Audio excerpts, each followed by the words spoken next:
Ma'am आपकी पहचान इस देश में कश्मीर से कन्याकुमारी तक है, जहां भी एक शिक्षक के तौर पर है। और मैं निजी तौर पर मेरी ये जिज्ञासा है, मैं आपसे जानना चाहता हूं कि आजकल, चूंकि मैं मुखर्जी नगर में था कुछ दिनों पहले तक, 7-8 साल मैंने वहां बिताए हैं दिल्ली के मुखर्जी नगर में। वहां मैं देखता था कि 60% स्टूडेंट्स ऐसे होते थे कि वही लड़के यूपीएससी की तैयारी कर रहे हैं, स्टेट पीसीएस भी दे रहे हैं, बैंक भी दे रहे हैं, एलआईसी डबल एओ भी दे रहे हैं, टीचर का एग्जाम भी दे रहे हैं। मतलब यदि मैं उन लोगों को मजाक में कहता भी था कि यदि यूएन जनरल सेक्रेटरी के लिए भी कोई एग्जाम होता तो आप लोग वो भी नहीं छोड़ते। तो मेरा कहना यह है कि पहले के जमाने में जिस प्रकार से, या फिर जापान वगैरह में जैसा होता है कि टीचर बाय चॉइस, आजकल टीचर बाय चॉइस लोग होते क्यों नहीं है? 1986 की एजुकेशन पॉलिसी देखें या आज की एजुकेशन पॉलिसी देखें, टीचर के लिए तमाम तरह के बीएड होने चाहिए, सीटेट होना चाहिए, प्रोफेसर के लिए नेट होना चाहिए, तमाम तरह की चीजें इम्पोज की जाने लगी है। उसके बाद उसी के साथ साथ देखा जाए तो शिक्षा की क्वालिटी गिरती चलेगी। तो टीचर रिक्रूटमेंट की पॉलिसी क्या आपको नहीं लगता कि एक बड़ी जिम्मेदार है? रोज मैं यूट्यूब पर एक वीडियो देखता हूँ, कहीं ना कहीं से दिख ही जाता है कि कहीं पूछा जा रहा है टीचर से, साइंस के टीचर से पूछा जा रहा है कि UT plus half A T square बताओ, उसे नहीं पता है। किसी से पूछा जा रहा है भारत का प्रधानमंत्री कौन है, तो भारत का प्रधानमंत्री प्रणब मुखर्जी बताते हैं। ये हालत है टीचर्स की। तो मेरा सवाल ये है कि टीचर्स रिक्रूटमेंट पॉलिसी क्या आपको लगता है कि सही है मौजूदा दौर में? ठीक, हाँ, मैं आपके सवाल पे आती हूँ। सिर्फ एक बात जो सुनीलम जी ने अभी कही, मैं उसको थोड़ा सा और ऐड करना चाहती हूँ। जो ट्यूशन्स और कोचिंग वाली जो बात इन्होंने कही, और आपने भी जो मुखर्जी नगर का बताया कि कैसे सारे बच्चे जो है, ये आफ्टर ऑल ये सारे कहाँ जाते हैं? कोचिंग इंस्टीट्यूट्स में जाते हैं ना। तो एक हम अभी अगर आप देखें तो मुझे लगता है कि जो एक तरह से आप मजाक करके कह सकते हैं कि अगर कहीं पढ़ाई हो रही है तो सिर्फ कोचिंग इंस्टीट्यूट्स में और ट्यूशन में हो रही है देश में। बाकी जगह तो खाली बैठे हैं, कुछ भी नहीं होता वहां पे। अच्छा, अब आपने रवीश कुमार के प्रोग्राम भी सारे देखे होंगे, जिन्होंने उन्होंने यूपी बिहार के पता नहीं कितने कॉलेज हमें दिखाए अंदर जा जाके कि क्या हाल है उनका, क्या इंफ्रास्ट्रक्चर है, कोई टीचर नहीं है परमानेंट। दिल्ली यूनिवर्सिटी में देख लीजिए, अब मेजॉरिटी एडहॉक टीचर है वहां। और आज जो है 2 दिन पहले एक नोटिस आ गया, कोई 35 कॉलेज या पता नहीं कितने जहां के एक्टिंग प्रिंसिपल्स हैं कि वहां पे आप गेस्ट टीचर का अपॉइंटमेंट भी नहीं कर सकते। और आप इस सिचुएशन में हैं कि अभी आप मेकअप कर रहे हैं, आपके 2-2 सेमेस्टर एक साथ चल रहे हैं, आपको कुछ पता ही नहीं आप किस दुनिया में रहते हैं, कैसे ऑर्डर पास करते हैं। वो जो स्टूडेंट वहां पढ़ने के लिए आए हुए हैं, सारी इंडिया से दिल्ली यूनिवर्सिटी में स्टूडेंट आता है, मुखर्जी नगर और यहाँ और वहां आउटरैम लाइंस में वो कमरे ले लेके किराए पे वो रहते हैं, बाहर का खाना खाते हैं। किस हालत में स्टूडेंट्स आके पढ़ाई करने की कोशिश करते हैं। आपने एक ऑर्डर दे दिया कि 35 कॉलेजों में तो टीचर की रिक्रूटमेंट ही नहीं हो सकती, और जिनकी हो चुकी है वो भी इलीगल है। मुझे समझ ही नहीं आता कि हमारा जो शासक है वो कौन सी दुनिया में रहते हैं, और मतलब कभी वो सोचते भी हैं कि जो स्टूडेंट्स है उनका क्या हाल हो रहा है। एक्चुअल ग्राउंड रियलिटी किसी को पता है? आप, मेरे तो इतने स्टूडेंट्स हैं जो दिल्ली यूनिवर्सिटी में पढ़ा रहे हैं, जिनसे कम से कम दिन में एक बारी 2-3 से तो मेरी बात होती ही रहती है। वो कई तो ऐसे हैं जो 40 साल की उम्र हो गई, अभी तक एडहॉक बैठे हैं, उनके 2-2 बच्चे हो गए, शादी हो गई, सब कुछ हो गया, आधी जिंदगी गुजर गई, अभी तक एडहॉक में बैठे हैं। और अब आप उनको ये भी कह दीजिए, कहाँ तो इनको बड़े रोजी पिक्चर दिखाए थे कि अब नया वाइस चांसलर आएगा तो सारी अपॉइंटमेंट्स कर देगा। हम लोग रेक को लिख लिख के थक गए, एक कॉलेज के लिए वो बेचारे 20-20 कॉलेज में अप्लाई करते हैं, तो हर एक के लिए हम रिकमेंडेशन लेटर उनको भेजते हैं। तो बुरा हाल है, मैं आपको बता नहीं सकती कि सिचुएशन यूनिवर्सिटी लेवल पे भी क्या है। और मैं इस पे आना चाह रही थी कि ये जो नया हम पे इम्पोज किया है CUET, central undergraduate education test, जिसकी अभी 1 महीना पहले जो हुआ है, मतलब इससे जो है, और मैंने ये चेक करा है अपने स्टूडेंट से जो दिल्ली यूनिवर्सिटी में पढ़ाते हैं, जो डेली टच में है, कि पनप गए हैं वहां पे कोचिंग सेंटर सुएट के लिए। ऑलरेडी पैसे जो है उनको गाइडेंस करने के लिए कि फॉर्म कैसे भरना है, क्या एग्जाम, क्योंकि किसी को कुछ पता नहीं है। आप अगर कॉलेज के, दिल्ली यूनिवर्सिटी के कॉलेज के टीचर के पास भी चले जाओ, उसको बोलो जी वो मेरा भाई भी हो सकता है, चाचा भी हो सकता है, मासी हो सकती है, कि मुझे प्लीज गाइड कर दो कि मैंने स्वेट के लिए बैठे। वो कहता है जी मुझे कुछ पता ही नहीं है। किसको पता है? वो सिर्फ कोचिंग सेंटर वाले, उन्होंने रिसर्च अपनी करी है कि हाँ फॉर्म कैसे भरना है, बच्चों से फॉर्म भरवा रहे हैं, फिर उनको 3-3 डोमेन में एक्सपर्टीज में आपको बैठना है। कौन से में बैठता है, कौन से डोमेन आपके इस स्पेशलाइजेशन के फिट करेगा? पता नहीं जगदीश कुमार जी को भी ये सब पता है कि नहीं? कौन से ब्यूरोक्रेट ने वो प्रोग्राम बनाया और किसने इंप्लीमेंट कर दिया? मतलब इतनी उदासीनता स्टूडेंट्स के और एजुकेशन की तरफ इस देश में जो हमारी एजुकेशन के एडमिनिस्ट्रेटर्स है, शॉकिंग। मतलब मेरे पास कोई वर्ड्स नहीं है। मैं ये कहती हूँ कि अगर इस वक्त जरा सी भी हम लोगों में कुछ भी सिंपैथी होती, एम्पैथी होती, कंसर्न होता अपने देश के लिए, अपने बच्चों के लिए, अपने फ्यूचर के लिए, किसी भी चीज के लिए जरा सी भी नेशनलिज्म हम में होती, इस वक्त हम एक इमरजेंसी डिक्लेयर करके ये कहते कि हम सिर्फ एजुकेशन की बात करेंगे। ये क्राइसिस है हमारे सामने। बात हम मंदिर मस्जिद कर रहे हैं, हम कुतुब मीनार को खुदवा रहे हैं, हम ज्ञानवापी में ये मिला के नहीं, वो मिला के नहीं, ये हमारा सुप्रीम कोर्ट, हर एक इंस्टीट्यूशन को हमने लपेट के रख दिया ये सारे झगड़ों में। बच्चे हमारे, खासकर गरीब बच्चे जो है, उनके लिए कुछ नहीं है। वो सारे हमको सबको पता है, जो बच्चा स्कूल में नहीं होता वो कहाँ होता है? वो घर में नहीं बैठता है, वो एग्रीकल्चर लेबर का काम करता है। पता है आपको?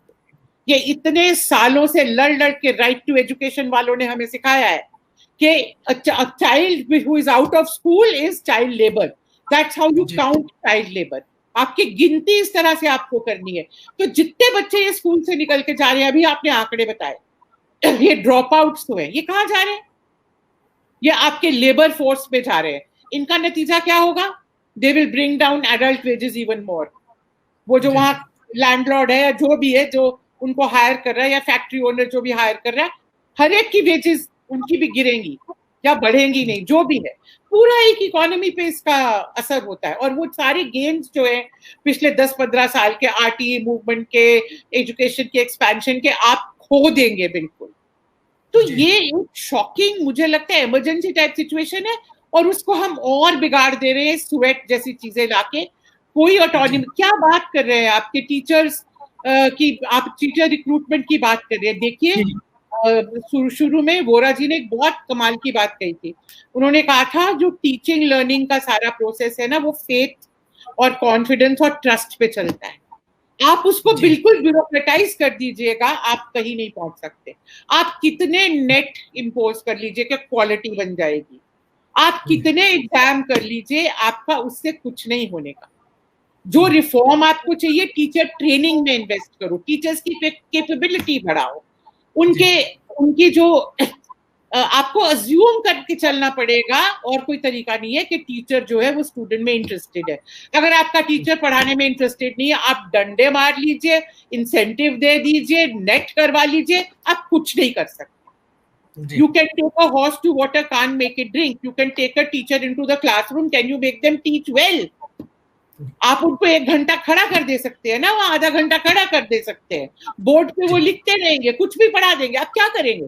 सीसीटीवी कैमरे लगाएंगे हर जगह, चेकिंग करेंगे कि कौन अंदर जाके क्या पढ़ा रहा है।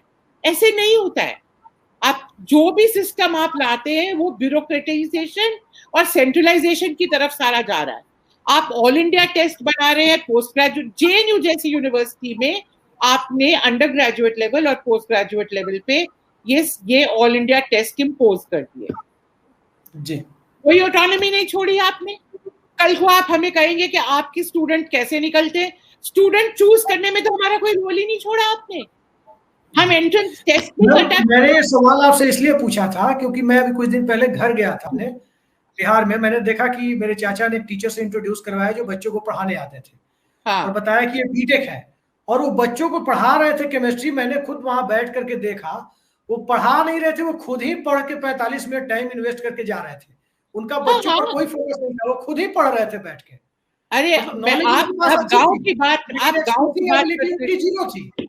इसलिए मैंने कहा कि टीचर रिक्रूटमेंट की पॉलिसी क्या है और किस प्रकार से टीचर रिक्रूट किए जा रहे हैं कि बच्चे को कुछ नहीं आ रहा है। 76% बच्चों को बेसिक साइंस नहीं आ रही है 10th क्लास में, ये स्थिति है। लैंग्वेज के मामले में वो जीरो है, क्लास 3 और क्लास 5 की बात करें तो मैथमेटिक्स उनकी 0 है। और ये कोरोना काल के बाद की परिस्थितियां नहीं है, 17 वाले सर्वे में भी कमोबेश यही स्थिति थी। आप बिल्कुल ठीक कह रहे हैं। आप अगर कुछ थोड़ा अलग तरीके से भी, मतलब जहां से साउंड्स आते हैं, हमें आता है, वार्निंग आती है, इंडस्ट्री जो है उन्होंने आपको बहुत दिन पहले कहा था कि जो आपके इंजीनियरिंग के प्रोडक्ट्स निकल रहे हैं दे आर अनएम्प्लॉयबल। उसका क्या मतलब है कि उनको बेसिक्स इंजीनियरिंग की नहीं आती है, ठीक है। कम से कम 25% प्रोडक्ट है वो अनएम्प्लॉयबल है। आपको मालूम है साउथ इंडिया में, तो मैं पर्सनली ऐसे इंस्टीट्यूशन के जो चलाते हैं उनसे मिली हूँ, मुझे नॉर्थ में इतना नहीं मालूम है, वो भी होंगे। इंस्टीट्यूशंस बने हुए हैं हैदराबाद में, जैसे जो प्रोडक्ट निकलता है इंजीनियरिंग कॉलेज से 1 साल उसको पढ़ाई कराई जाती है to make him ready for job. उसके, और वो प्राइवेट इंस्टीट्यूशंस हैं, अच्छे अच्छे इंस्टीट्यूशन जब पढ़े लिखे लोग उनको चलाते हैं। कहते हैं इसके बगैर ये जा ही नहीं, इंटरव्यू ही नहीं दे सकता। तो एक बीच में ब्रिज कोर्स चलता है, आप डिग्री बीटेक की ले ली, उसके बाद फिर आप कोचिंग टाइप ही है करिए, उसके बाद आप नौकरी करिए। अम्मी आप देखिए आपके सामने ये सब है, पर आप क्या कर रहे हैं? आपको कोई चीज पे रिएक्शन ही नहीं होता, शर्म ही नहीं आती ना। तो क्या हो रहा है आप देख ही रहे, इंजीनियरिंग कॉलेजेस दे दहा के अब बंद होते जा रहे हैं। नेचुरली उसके प्रोडक्ट को आगे नौकरी नहीं मिलेगी, उसकी कोई वैल्यू जब मार्केट में नहीं होगी तो थोड़े दिन बाद मार्केट को तो पता चल जाता है क्या है। जब मार्केट आपको रिजेक्ट कर दे रही है तो इंजीनियरिंग कॉलेज जो प्राइवेट है वहां लोग भी जाना बंद कर देंगे, क्योंकि आपको वो सर्विस नहीं दे पा रहे हैं। कुछ इकोनॉमी भी बदलती है, अब आईटी की तरफ सारा चला गया है, वो भी बात है। पर फिर भी इंडस्ट्री जो है मिनिमम कैपेसिटी तो लेगी ना आपसे।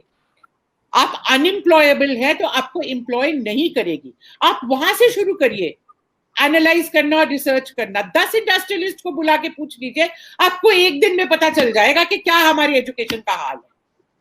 आप प्राइवेट जो स्कूल चलाते हैं उनको बुला के पूछ लीजिए कि जो टीचर वो एम्प्लॉय करते हैं उनका क्या हाल है, तो पता चल जाएगा आपको। कोई ये स्टेट बनेगा ना, कोई स्टेट सीक्रेट नहीं है, जैसे आजकल कहते हैं रॉकेट साइंस भी नहीं है बहुत सिंपल सी बातें हैं। पर सोल्यूशन अगर हम चाहें तभी तो ढूंढेंगे ना। हमारे पास सोल्यूशन नहीं है, हम और प्रॉब्लम क्रिएट कर रहे हैं। मुझे नहीं समझ आती ये सुएट और इसका जो पीजुएट या जो भी निकला है एमए लेवल पे, हम इसमें से बाहर कैसे निकलेंगे? क्योंकि I can write it down for you. एक ही चीज होने वाली है, ये जो आपके छोटे शहरों से, आपके गरीब तबके के, आपके गवर्नमेंट स्कूलों से जो बच्चे आ रहे हैं, नॉन सीबीएसई से, इवन आईएससी से जो बच्चे आ रहे हैं, वो सारे जो है यहाँ पे डिसएडवांटेज पे है, क्योंकि इनका सिलेबस सीबीएसई पे बना है। और सीबीएसई वाले जो स्कूल्स हैं, हमें पता है कि दिल्ली में जैसे कई गवर्नमेंट स्कूल भी सीबीएसई फॉलो करते हैं, पर ज्यादातर इस देश में जो है सिर्फ जो प्राइवेट स्कूल है कुछ, वो सीबीएसई का सिलेबस फॉलो करते हैं और उनकी कैपेसिटी होगी। 3 सब्जेक्ट्स में आपको टेस्ट देना है, आपको मालूम है, मिनिमम। किसी ने उसके, मैं तो जिस दिन मैंने पढ़ा, अब शुरू में ही उसका थोड़ा बहुत डिटेल भी मैंने पब्लिकली उसके ऊपर कई जगह बोला कि ये डिजास्टर है हमारे लिए, ये सुएट। सिर्फ तमिलनाडु ने हिम्मत करके इसको राउंडली क्रिटिसाइज कहा और ये गलत। मैंने तो एक्सपेक्ट किया था कि दूसरे स्टेट्स प्रोटेस्ट करेंगे। आपकी सेंट्रल यूनिवर्सिटी जो हैदराबाद में बनी है, वहां पे अगर तेलंगाना का बच्चा नहीं जा सकेगा तो वो काय के लिए बनी है? वहां आंध्रा का बच्चा नहीं जा सकेगा, वो सेंट्रल यूनिवर्सिटीज दिल्ली के बच्चों के लिए तो नहीं बनी ना। सिर्फ एलीट स्कूल के बच्चे अब सेंट्रल यूनिवर्सिटी चले जाए हर जगह। एक ऑल इंडिया आप वो फिर सिस्टम एलीट का बना दीजिए, सेंट्रल स्कूल, सैनिक स्कूल, सेंट्रल यूनिवर्सिटी। बाकी लोगों का क्या होगा इस देश में जो है? वो कहाँ जाएंगे? दिल्ली यूनिवर्सिटी तक में आपने यही कर दिया। आपको पता है यूपी बिहार में हर जगह ये कोचिंग इंस्टीट्यूट शुरू हो गए अब, और वहां तो कम है, वो दिल्ली में बच्चे भाग भाग के आ रहे हैं। ये हाल है यहाँ पे।